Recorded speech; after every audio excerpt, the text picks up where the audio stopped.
King Soopers has teamed up with the Denver Zoo to be the exclusive outlet for Klondike Snow licensed merchandise. All King Soopers carry a wide selection of t-shirts, hats, cups, and of course the Klondike Snow video, all at special prices. Plus, a portion of all proceeds will be donated to the Denver Zoo. So help the Denver Zoo and Klondike Snow with each purchase. King Soopers, where our people make the difference 24 hours a day.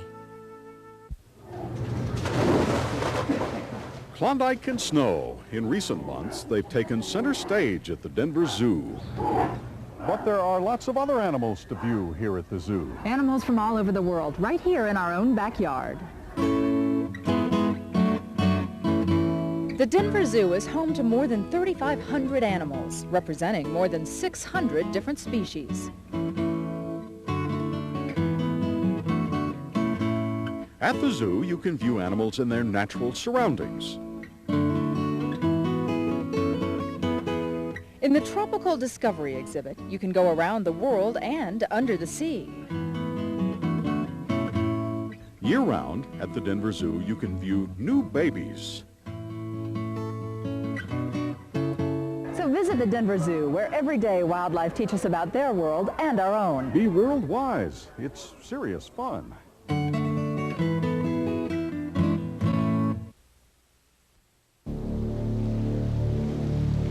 Polar bears.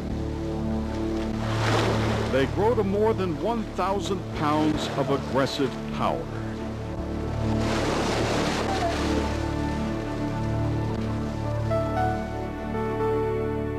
Klondike Snow. At birth, each weighed 1 pound. 1 fragile, helpless pound. They could not see. They could not hear. They nearly froze when their mother abandoned them. And every day of their lives, they make history.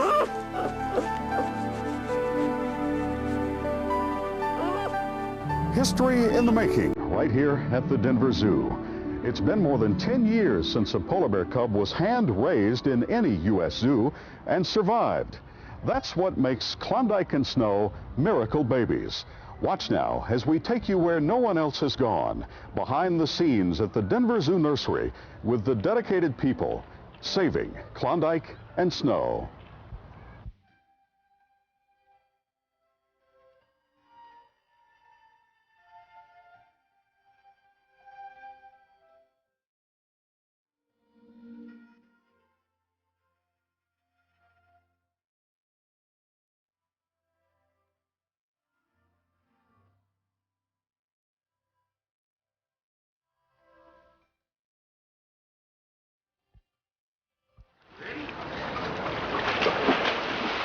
It started off to be just another Sunday morning at the Denver Zoo.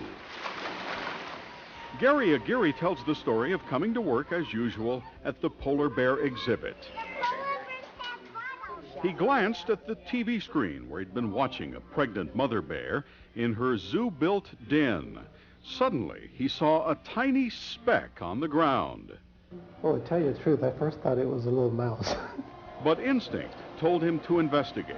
And quickly, he rushed into the den, and on the ground he found 2 motionless polar bear cubs. He stuffed straw into an open drain so they wouldn't just wash away. And then I put them in my coat, and we took them up to the nursery.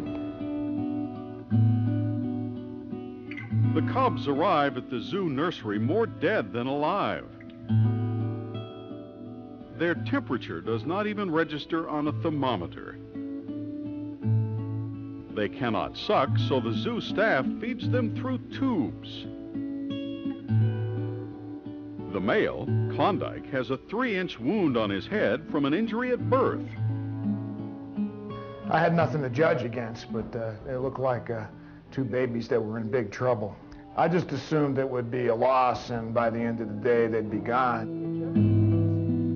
By the end of the day, the babies are not gone, but they are still in big trouble. Like all polar bears at birth, they are tiny and vulnerable. How can such fragile little bears survive?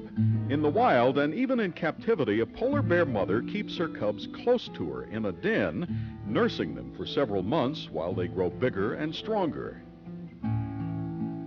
In fact, the mother and cubs don't come out of the den until the cubs are more mature. That's why even most experts on polar bears have never seen a polar bear baby. But Klondike Snow's mother, a bear named Ulu, showed no interest in caring for her cubs when they were born. It has nothing to do with her being a bad mother or not liking her kids. I feel she was probably kind of nervous in that situation. It's the first time she ever had babies. It scared her. She didn't know what to do. And I think that's about all there is to it. She may have other cubs in the future and do a better job. Now, to keep the cubs alive, the zoo staff must do what their mother did not. They must feed the bears themselves, hand raise them. Well, the challenge with hand-raising a baby is trying to come as close as possible to the formula that Mom would use, and we're at a kind of a handicap with a polar bear because not many people know what a polar bear mother's milk is like. A little extra calcium. The zoo staff tries mixing puppy formula, vitamins, half and half, and cod liver oil. But from the start, Klondike has trouble suckling, and he has difficulty digesting the food.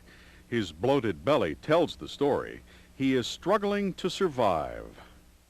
At one point, we thought that maybe he was on a case of going to die on us. We were afraid of that. So quickly, the zoo staff changes the formula. Instead of cod liver oil, they start using safflower oil. It's just right now. Almost immediately, Klondike improves. 33 days after he was born, he opens his eyes for the first time and sees the people who saved his life. By now, thousands of eyes are focused on the bears. They look like little puppies. They'll stay in the nursery between up to 4 or 6 months. And Zoo volunteer Rush Young answers questions from people who are getting the chance of a lifetime. A look at polar bear cubs. their dad now is 9 years old, and he weighs over 1,000 pounds. At the end of 6 months, they'll be somewhere between 75 and 100 pounds. Tip a nose. At this point in their lives, the bears are growing larger every hour. Ooh, bigger boy, you gotta go on a diet. Every day, the staff measures their progress. 30 days is 1.81. They track that progress on a computer. It's important that the bears grow at the right rate, not too slowly, but also not too quickly. See where his weight dropped off? To keep their rate of growth steady, the bears eat round the clock every 3 hours. Oh, all right, all right. And so, to give Klondike and his sister Snow 24-hour-a-day care, There you go. Now you go to sleep. the zoo staff packs them up every night Okay. See you tomorrow morning, little boy. and carries them home. Every night, week after week, the bears' human parents get up for the 2 a.m. feeding. That's a good boy.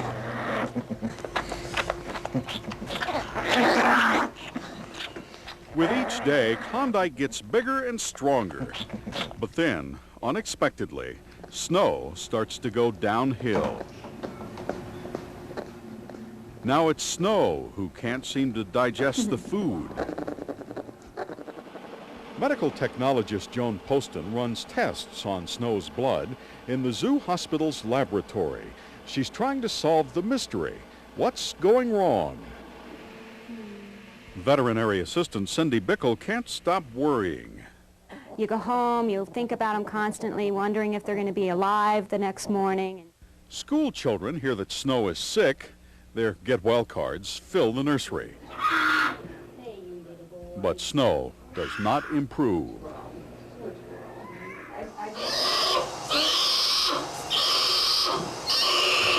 Then new tests under anesthetic confirm the zoo staff's fears.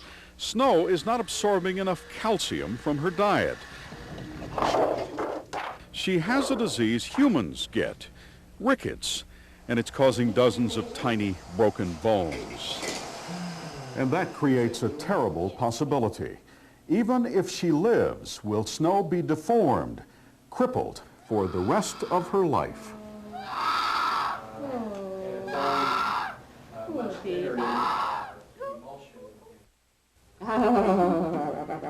He's a snowball, all right, aren't ya? Snow, a polar bear baby with rickets. There you go. Instead of growing stronger, her bones just bend and break. Klondike also has rickets, but he's in better shape than his sister. Give me kisses.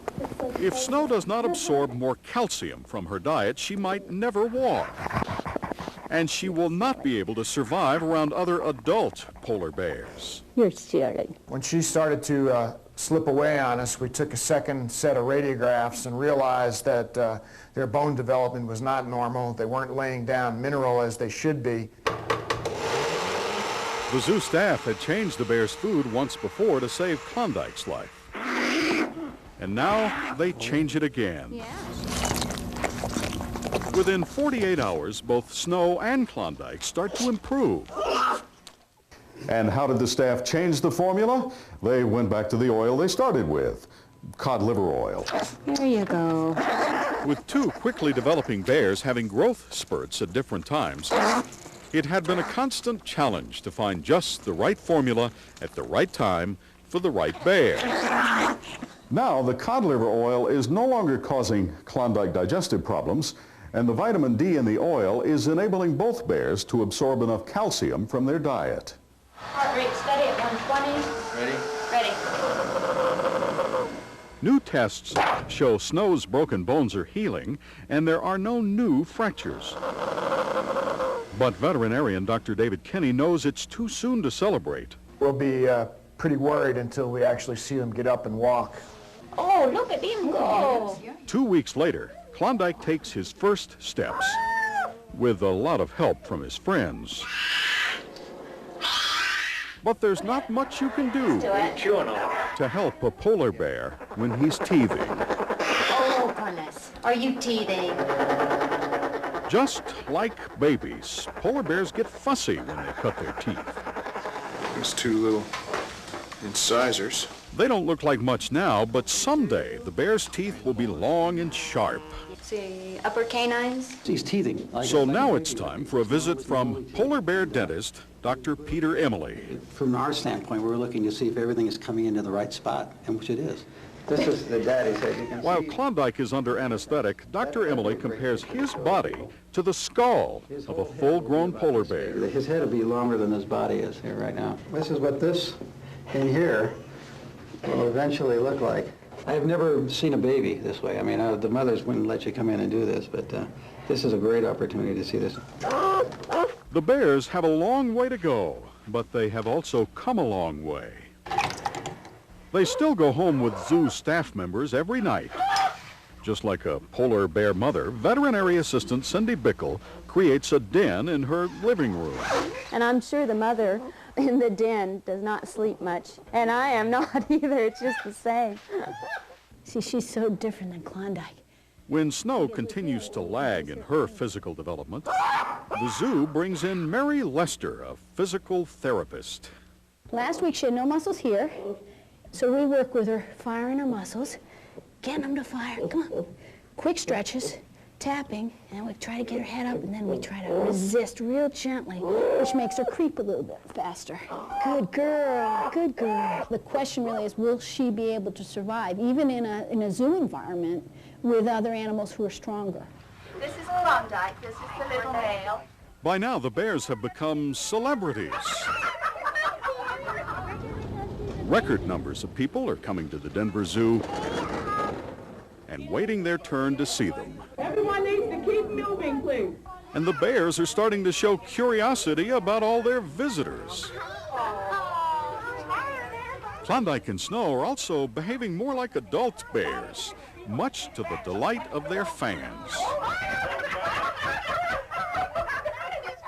But what many people do not realize is that Klondike and Snow are not Denver's first famous bears. No, they're just the latest in the Denver Zoo's long history of legendary polar bears. Denver's most famous polar bear was Velox. For years, she had performed in an animal act with the Ringling Brothers Circus, but then she developed cataracts and went blind. And so Velox came to live right here. And with her, in this same enclosure, the zoo put another animal. Not another bear, but a sea lion named Cora. It was a big mistake. Now remember, polar bears eat sea lions. Even blind polar bears eat sea lions. Why the zoo management at that time thought that that would work, I don't know. But after several months of living together, Velox did the obvious and killed the sea lion, which, as far as I know, was her only indiscretion. Velox also went to war in Korea as the mascot of the 31st Regiment of the 7th Infantry Division, U.S. Army. Velox was so popular that in 1961, when she died, Denver's mayor received hundreds of calls asking that she receive a proper burial. And so it was that Velox, the blind polar bear, was buried at the Denver Zoo with this inscription: an exceptional polar bear who delighted 2 generations of Denver children. Now the Denver Zoo has new bears to delight children, children of all ages. As they get older, the bears get new privileges. They get to see the world outside their nursery. And finally, they get to stay overnight at the zoo nursery. But veterinary assistant Denny Rolling still bunks in with them to make sure there are no problems at night. At 3 months, the bears weigh more than 20 pounds, 20 times what they weighed when they were born. They are thriving, yes, but they are not yet walking. That will be, quite literally, their next big step.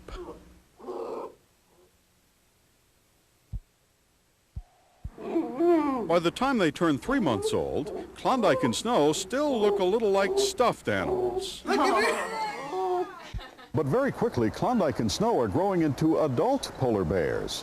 What does that mean? Well, as you are about to see, bears will be bears.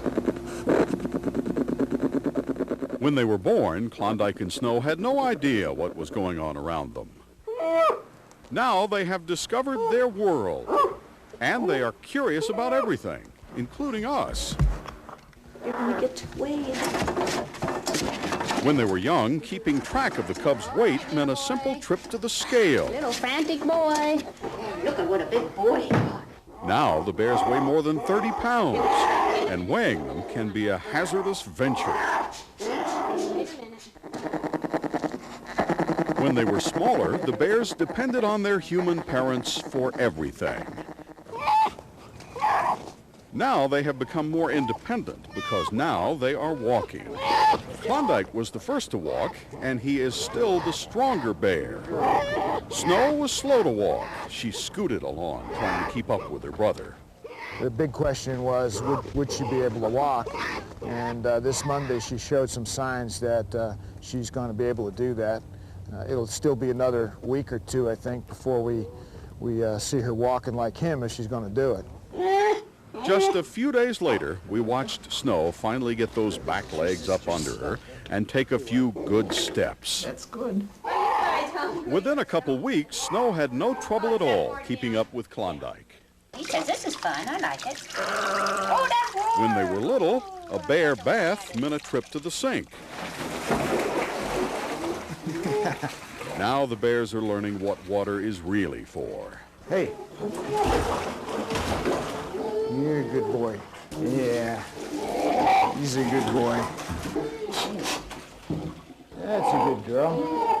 What are you going down there for? Get back here. I already washed my feet. This is scary in here with you. Get your head out of there. You're going to drown. What are you? A submariner. Hey, no biting. Hey. That's it. When the bears were small, the zoo staff searched for the best formula to help their quickly developing bones get strong. Now, Klondike is strong enough to eat standing up.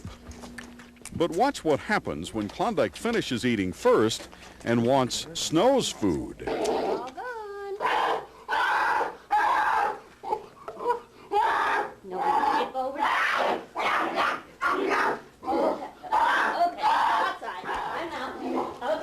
Even though they're used to us hand-raising, polar bears by nature are an aggressive animal, and when they don't get what they want, they may throw a temper tantrum. When they're 3 pounds in weight, that's no big deal, but when they start to get 30, 40, 50 pounds, that may become a little difficult. When they were small, the cubs sucked on fingers and purred when they were content. Now, the bears still purr when they have a human pacifier, but veterinary assistant Denny Rawling knows the danger. They've got a good grip, and if I got up right now, you'd see real bear behavior. Yes, they bite pretty hard. Bite pretty hard? Just watch Snow when she gets annoyed with her physical therapist. Ooh. From the start, the same people have taken care of the bears. Klondike and Snow do recognize their human parents now, but even that will change. They're used to us, but when they'll grow out of that pretty quickly. When they grow up and they're a full-size bear, they won't remember us. They won't remember because bears will be bears. Even in captivity, polar bears are not pets. They are wild, aggressive animals. And even though they don't always look it, so are Klondike and Snow. On occasion, when one of them doesn't want to play and the other one's, poking at it or chewing on it, they'll turn around and fight like cats and dogs for a couple of seconds, and then it's over and they're back together again. Yeah, we're real careful around the two cubs. The people that, again, have raised them from the beginning, you have a sense for what you can do and what you can't. Every day, Dr. Kenny exercises Klondike and Snow to build up their muscles and improve their coordination. They'll wander around when you take their harnesses off, but they don't really leave us too far behind. They're always checking to see where you are.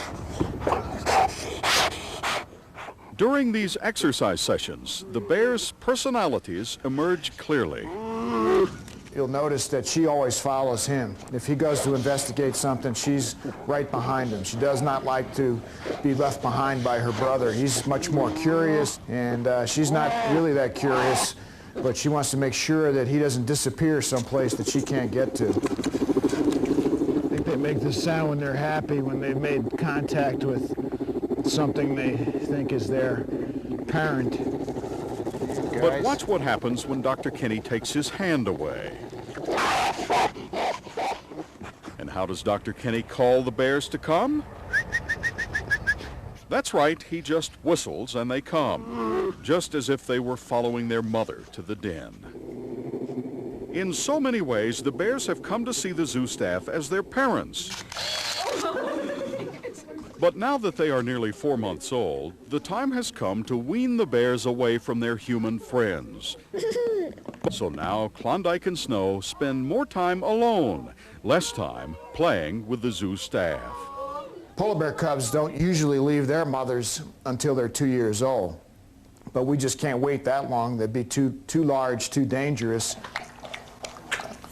Just like babies are weaned from a bottle to a cup, so too the bears are being weaned from bottles to bowls. Now they get a mixture of dog food, bear food, and carefully filleted trout. Take all the bones out. The bears like that trout. Got it. The last big step, weaning the bears from the nursery. Every day, Klondike and Snow take a hike to the exhibit, which will be their new home. Little by little, they are getting accustomed to this new place. It's going to be traumatic for them for a while, and it's also traumatic for us to have to pull away, but it's going to be safest and best for them to do that. Now, just past their 4-month birthday, the bears weigh more than 50 pounds. Do they still show any effects from the rickets? The answer is in the x-rays. This is Klondike. You can see how nice and straight, both his femurs are. This one is Snow's, and you can see her left leg looks almost exactly the same as his femur, but there's a bow in the right femur, and that's basically the major residual effect that we're seeing from the rickets. We think that this bone is continuing to remodel. It looks like it's laying down bone on the inside of the curve, so it is possible that it still could become straight. The slightly curved leg bone did slow Snow's development, but she's catching up now.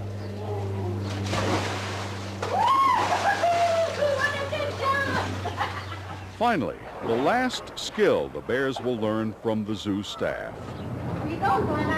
Since Mom is not taking care of their swimming lessons, we had to take it over and wanted to feel confident that they could swim in a deep pool. The bears' pool has been filled 6 inches at a time so they could get used to it. Just yesterday was the first time we filled it to the top and went in there with them to see how well they could swim, and it's surprising how good they are at it. They're swimming quite well now. I think the jumping in kind of stimulates them. They get more excited. They want to jump in right behind you, just like your kids probably would do at a pool. And after a good swim, how do Klondike and Snow like to dry off? They have nice, clean zoo towels. But they really prefer the juniper bushes.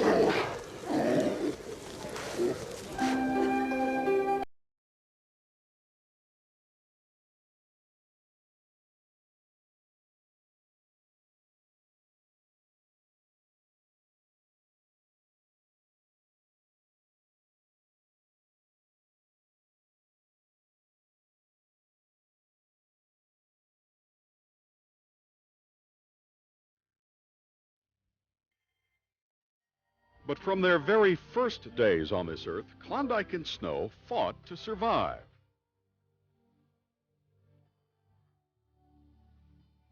Will the bears really forget the people who saved them and raised them? Some experts believe Klondike and Snow may remember their human parents.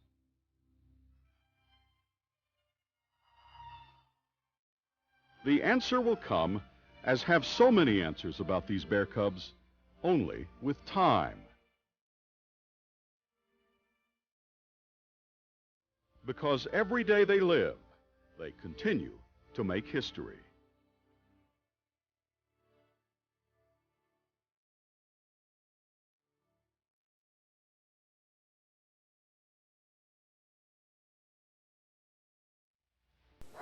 Oh, poor baby. Get comfortable. Let's go. Are you gonna get worn out and go to CB's? There.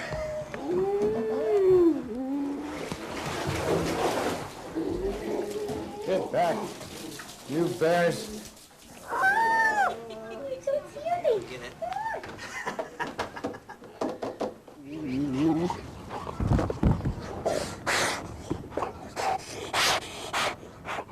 We're sporting our new gray hairs. Gray hair. With each day we get a new gray hair. And in here too.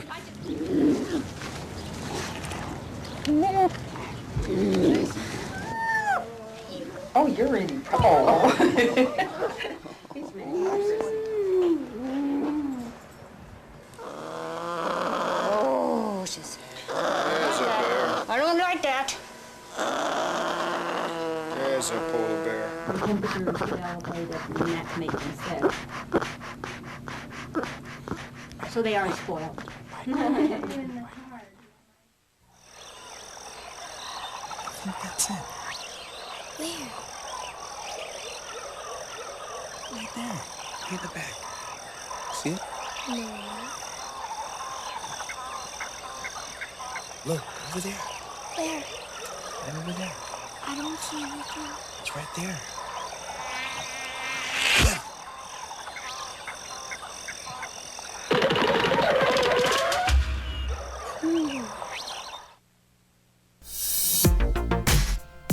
Thanks for checking out the VHS Preservation Institute, the channel dedicated to preserving all things VHS.